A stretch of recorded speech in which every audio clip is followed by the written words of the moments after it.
system where you move them every day and then open it up. And that, I don't believe allows for birds. The most intense grazing is more an industrial grazing method. So I kind of think you back off stocking rate. If you keep them on the same place so they graze more than half of it, or so that would get to my number one rule of managed grazing is take half, leave half. If you want a continuous solar collector going. So there's always enough leaf area to maximize the collection of the sun, which is what it's all about. All food, however, wherever it comes from the sun. And so, now the breeze quit, I was going to say that the other thing that I wanted to emphasize is, I was telling John this, I'll tell the whole story. In the old country, cows were in houses. The barn was in a shed, part of the house. The cows came out to the street and went out to a common pasture. And when to start the grazing season was a community decision, because one of the most important things that you need to do is not overgraze. If you take away, if you take down those initial leaves, you're setting yourself back for the whole year.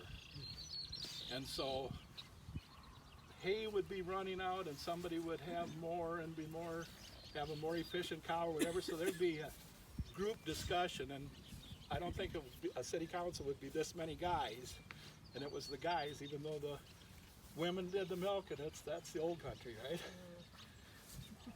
So, and that's a whole nother thing. But the grass will wave and beckon the cows, was the saying that my grandfather told me in German from the old country.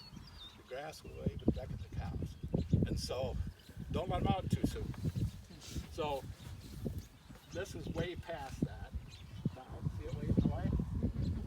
But it's very late spring and we had snow on April 29th. It wasn't waving that day. So, that's only less than 3 weeks ago. All this growth has been since then. But last year we had a hard freeze late, frozen all the way back to the ground.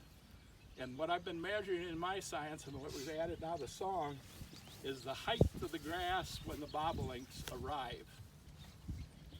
And then what I've been studying is this relationship between height of grass and the cow's movement through the paddocks to the acceptance of bobolink hens.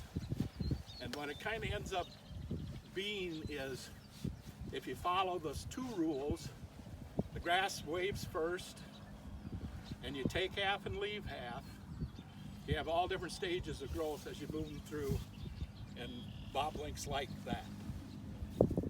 So we have a system developed that bobolinks like, and it's one of the most seriously declining native, if not the native, the remnants of the tall grass prairie are almost non-existent. And boy, if you know where there's even a tenth of an acre, save it. Do whatever you got to do to save it. 0.08% native prairie in Iowa. 0.08% of the. So the most likely place you'd find it would be an old cemetery where the church is. So I have a quick question. And some nature preserves. So would it be true to say that Iowa has the least amount of natural habitat than any other state because it was all farmed? Yes.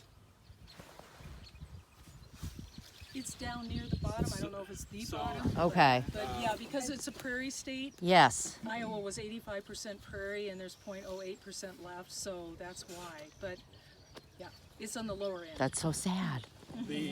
So I started out doing this in '74. I've been grazing cattle, managed grazing cattle since '74, using those two principles. And then fields, paddocks, and other guys have been grazing, and there's different systems that have been developed, but my system is what I developed for the birds, because one of the things I wanted to do was have an agricultural system that worked to produce food and high quality protein from the sun. It all comes from the sun, and bring the cattle through here and create, for me it was tens of millions of pounds of milk over that period, which turned into Swiss cheese and Wayne.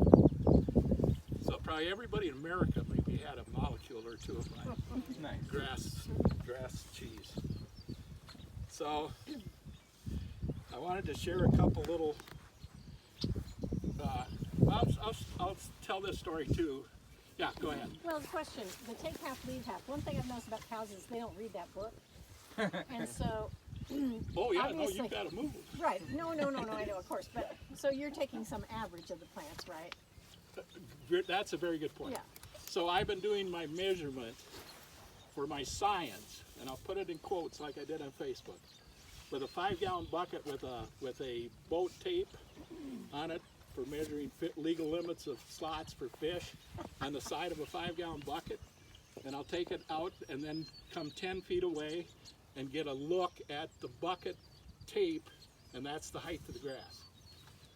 And it's really easy for an eye to see the exception rather than the average. You see that's evolutionary forces at work on humans. We spot something out of the ordinary. It's what we do. We don't analyze the average. So you gotta bring in science. Sophia's doing the song. Joe is gonna be helping with we're going to be doing a rope drag, and that's the other part of my science. This is the 5th year, is take a 100-foot rope that you get a Tractor Supply, that thick, cheap, no good rope, but they're 100-foot lengths. And so you put one guy on one end, one on the other, 300 feet one way, 300 foot back, and you have a 200 by 300 foot sample. So all of my data is 200 by 300 foot samples of hens flushed, and after they go through this, and it varies by as much as 5, 6, 7 days by the year of when the hens start sitting. There's no more mating activity going on. All of a sudden things kind of get quiet, and then you drag the rope. I got the grass height from when the hens arrived, and the number of hens flushed by a rope on the day that they're sitting, or one day after that. But I haven't done any research as to success. We're going to try and do that as to whether grass height makes any or the male. So how long have you been doing the grass height from the day of arrival? So you've been doing that for 5 years? 5 years. Okay. Because one